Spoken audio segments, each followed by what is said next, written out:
on voit qu'ils ont été visités de 1001 façons. Et ça a été l'expérience de Saint Paul, que vous connaissez, lui qui a été terrassé sur le chemin de Damas. Quand il a quitté, bon, il était aveugle, il a rendu le conduit, c'est Ananias. On a prié pour lui.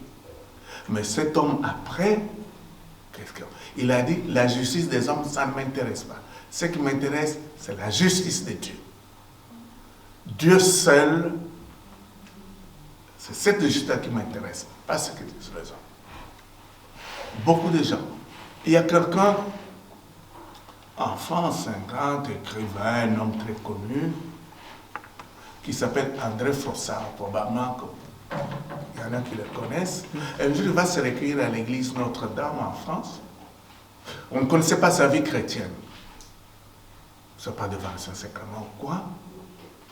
Il est sorti en titubant. Il ne voyait plus. C'est sa fille qui est venue le chercher en voiture. Et après ça, et puis il a écrit un grand livre. Dieu existe, je l'ai rencontré. Beaucoup de gens ont lu ce livre. Il a été reçu par le pape, il a écrit beaucoup de choses, beaucoup de révélations. Oui, il a été frappé là. Franchement, il ne savait plus marcher, il ne savait plus se trouver. Il a appelé sa fille, viens me chercher, je suis en train de devenir fou. Viens me chercher. Donc, tout ça, c'est des visitations. C'est vraiment la Pentecôte de chaque instant pour nous tous. Envoie ton Esprit, Seigneur,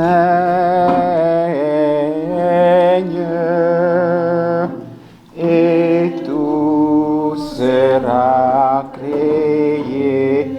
Tu renouvelleras la face de la terre.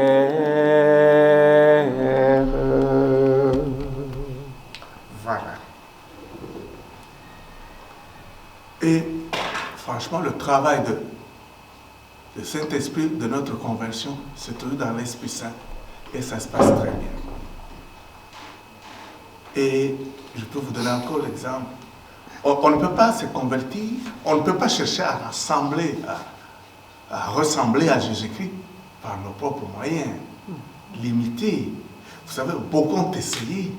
Il y a beaucoup de saints qui ont fait des pèlerinages à Jérusalem. Il y a des gens qui sont frottés sur le tombeau de Jésus pour vraiment lui ressembler. Et quand ils sont rentrés, rien ne s'est passé. Il y a même des gens qui ont eu des tentatives de suicide. Tous les grands saints sont passés par des moments très difficiles parce qu'on croyait que c'est en faisant des choses qu'on peut arriver à quelque chose. Je vais vous donner l'exemple de quelqu'un de très connu parce qu'on vient de parler de lui. Il vient d'être canonisé il n'y a pas longtemps, Charles de Foucault, Saint Charles de Foucault. Voilà. Charles de Foucault, c'était un officier de l'armée française, diplômé d'une académie militaire, qui à un certain moment de sa vie, il a découvert que ce n'était pas vraiment sa voie. Le Seigneur l'appelait à autre chose. Il a dû abandonner son métier, tous les avantages liés au métier, le logement, avec tout. On lui a tout pris parce que tu n'as plus rien. Et là, il devait se débrouiller, partir en Terre Sainte. Il voulait, c'était un homme radical, la radicalité de la conversion, sans faire marche arrière. Et c'est ça qu'il sentait dans son cœur. C'est ainsi, il a changé beaucoup d'ordres religieux. Il entre là-bas, il sent que ce n'est pas assez fort. Non, ce n'est pas ce que je dois être. Il va changer de trappe, il fait ceci. Et pour finir, il est parti dans le désert algérien. Et là,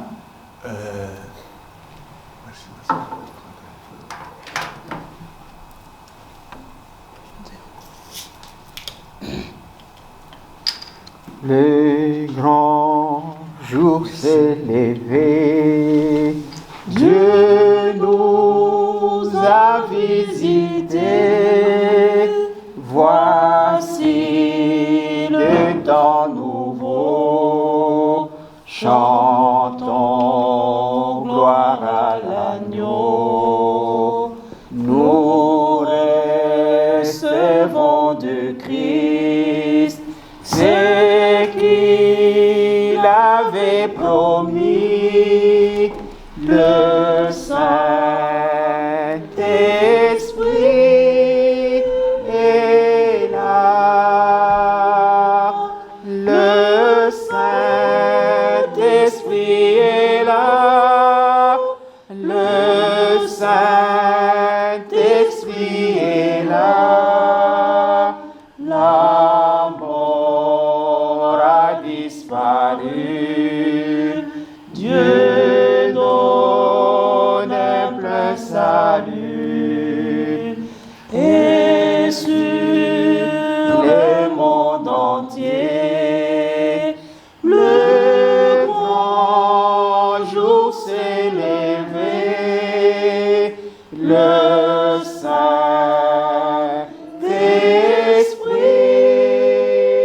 est là. Super. Et alors, il est parti dans le désert algérien.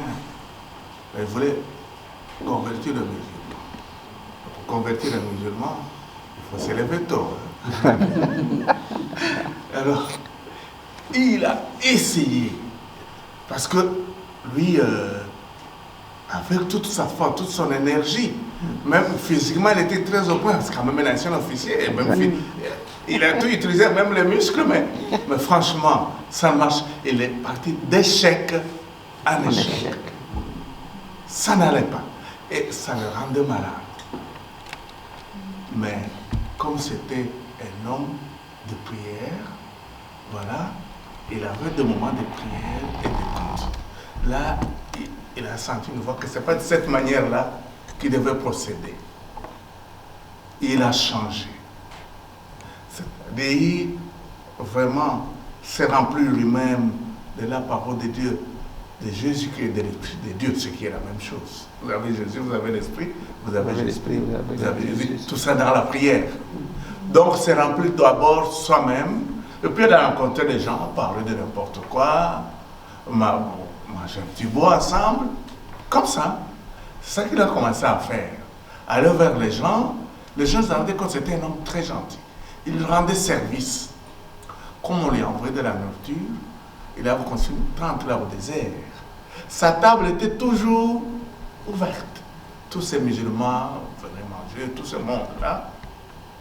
Et chaque fois que les gens avaient un problème, il essayait de trouver une solution dans la mesure de ses moyens. Il s'est employé à faire des choses comme ça, à être bon, à être prêt au service, à rendre service, ça continue. Et c'est ça qu'il a baptisé l'apostolat de la bonté. Voilà. Donc, être bon, se remplir du Saint-Esprit, rencontrer des gens, être bon, rendre le service. Et ça portait beaucoup de fruits. Beaucoup de fruits.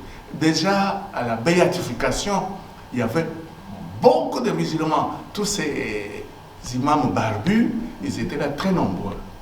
Au moment de la consécration, ils étaient repris. Et après la messe, tous les journalistes se sont jetés sur les imams. Vous avez assisté à la messe catholique.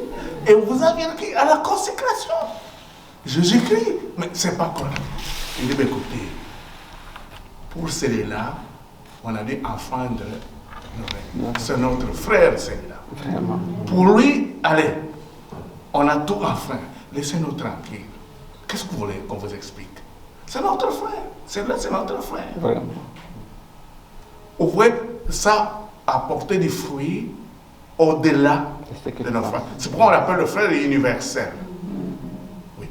Ça a été un homme de pont. Il a su établir des ponts entre des gens qui n'ont pas la même religion, qui n'ont pas la même culture, qui ne parlent pas la même langue. C'est ainsi que l'Église catholique le considère comme, on l'appelle un phare. Il a laissé un héritage dans notre Église. Il a trouvé une manière de faire qui est devenu un modèle pour l'ensemble de nous chrétiens. Donc, il nous laisse un héritage parce que, en fait, quand il y a eu sa béatification, ce qui m'a étonné, il y a eu des manifestations de grâce partout. À Bruxelles, à Kokelberg, à la basilique, nous étions trop nombreux, toutes les personnes engagées, j'ai vu. Renouveau charismatique, la catéchèse, tout ce que vous voulez. Il y avait le cardinal Joseph Bekeyzer, l'évêque de Bruxelles, Monseigneur Jacques Cockrols. Tout le monde s'était plein, c'était très festif. En même temps, on faisait la même chose